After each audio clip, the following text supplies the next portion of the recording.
Halo, Assalamualaikum warahmatullahi wabarakatuh teman-teman semua. Kami dari mahasiswa Sekolah Tinggi Agama Islam An-Najah Indonesia Mandiri Sidoarjo. Kami akan memaparkan sedikit mengenai sistem ekonomi. Sistem ekonomi memiliki berbagai macam. Ada yang tahu sistem ekonomi apa saja macamnya?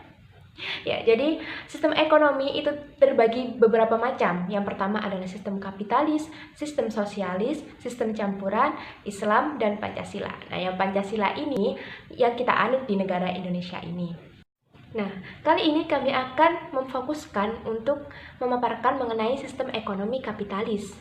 Apa sih itu sistem ekonomi kapitalis? Kelemahannya bagaimana? Kekurangannya bagaimana?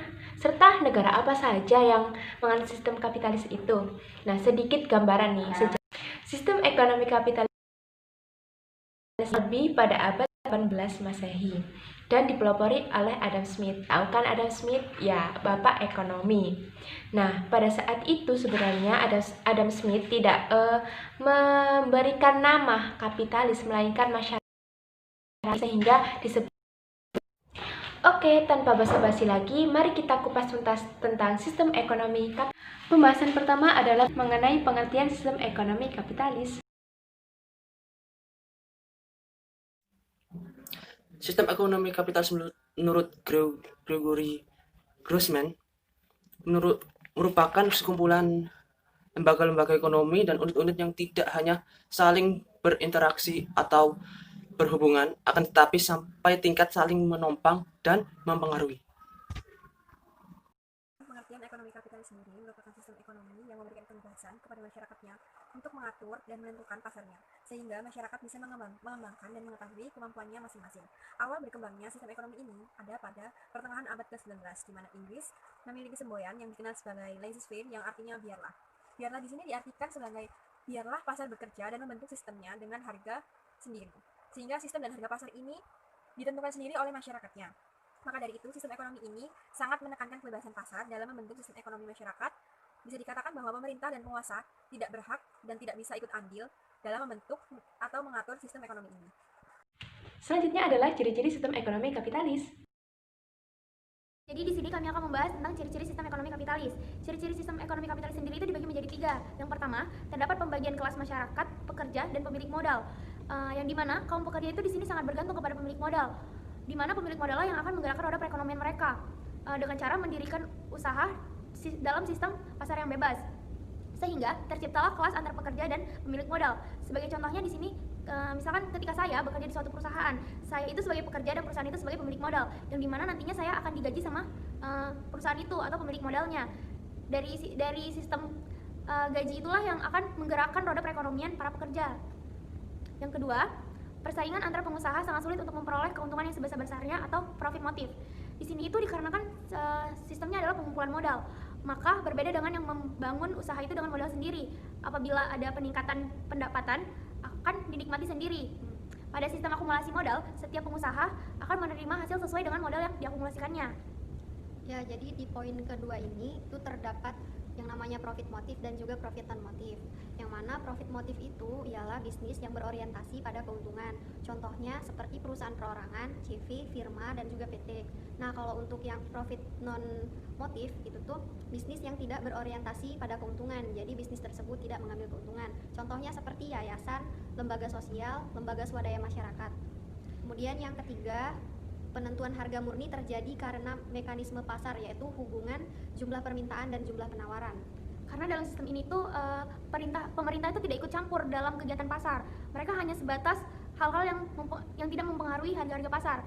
Jadi di sini tuh harga pasar itu tuh ditentukan murni oleh mekanisme pasar, yaitu hubungan antara permintaan dan penawaran. Ya, jadi untuk hubungan permintaan dan penawaran ini kita ambil contoh aja seperti di masa pandemi sekarang ini kan, harga masker itu ditawarkan dengan harga yang melonjak tinggi dikarenakan permintaannya yang semakin tinggi pula. Nah, sedangkan kalau kita lihat sebelum masa pandemi kemarin, harga masker itu ditawarkan dengan harga yang masih normal dikarenakan jumlah permintaannya juga yang masih sedikit. Mungkin sekian. Sistem ekonomi kapitalis memiliki beberapa kelebihan, yaitu diantaranya adalah sebagai berikut. Nah, Nah, di sini saya akan menjelaskan tentang kelebihan dari sistem ekonomi kapitalisme. Yang pertama, setiap individu, baik perusahaan maupun perseorangan, mempunyai hak untuk memiliki kekayaan dan sumber daya produksi secara pribadi tanpa ada batasan dan tanpa ada aturan yang mengikat, seperti dalam sistem ekonomi sosialis. Yang kedua, kreativitas dan inovasi masyarakat dapat lebih dikembangkan. Yang ketiga, tindakan dan pelaksanaan kegiatan ekonomi dilakukan berdasarkan prinsip ekonomi. Jadi, tingkat rasio efektivitas dan efisiensinya akan jauh lebih tinggi. Yang keempat, karena setiap individu memiliki kebebasan, maka akan terjadi persaingan bisnis antara perseorangan maupun perusahaan satu sama lain untuk berlomba-lomba memproduksi barang dengan mutu yang lebih tinggi. 3. Tindakannya selalu berdasarkan prinsip ekonomi, sehingga efisiensi dan efektivitasnya tinggi. Maksudnya efisiensi di sini yaitu suatu ukuran dalam aktivitas ekonomi berdasarkan sumber daya yang digunakan. Ketika sumber daya yang digunakan sedikit, maka proses tersebut dapat dikatakan efisien.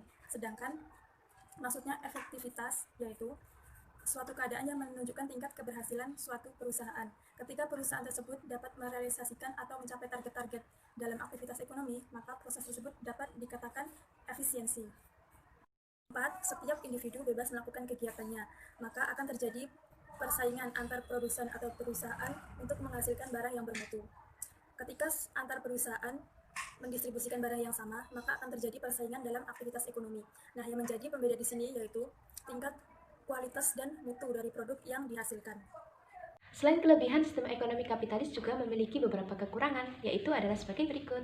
Di antaranya, 1. Kebebasan dalam melakukan aktivitas ekonomi seringkali disalahgunakan oleh pihak-pihak yang ekonominya kuat untuk menindas pihak-pihak yang ekonominya lemah. Yang kedua, kebebasan pasar menyebabkan terjadinya persaingan yang sengit untuk merebut pasar. Hal ini seringkali menimbulkan terbentuknya monopoli, kolusi usaha, dan konglomerasi untuk memeras atau menindas pengusaha-pengusaha yang lemah. Yang ketiga, semakin mendorong terjadinya kesenjangan antara pihak-pihak yang ekonominya kuat dan yang ekonominya lemah. Dan yang terakhir, sistem ekonomi kapitalis ini seringkali mengalami ketidakstabilan perekonomian. Hal ini dikarenakan 1.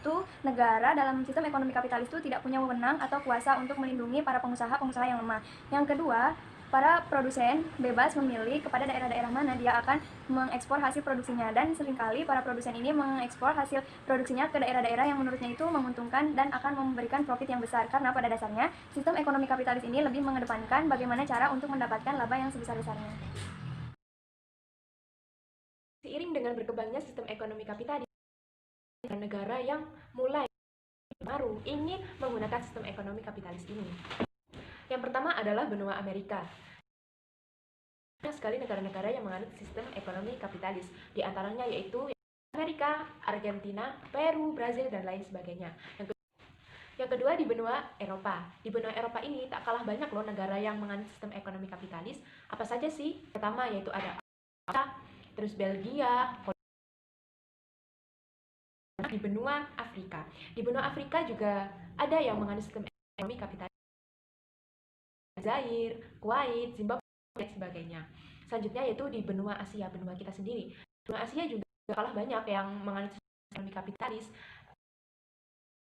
seperti Korea Selatan, Jepang, Taiwan, Filipina, India, bahkan Turki.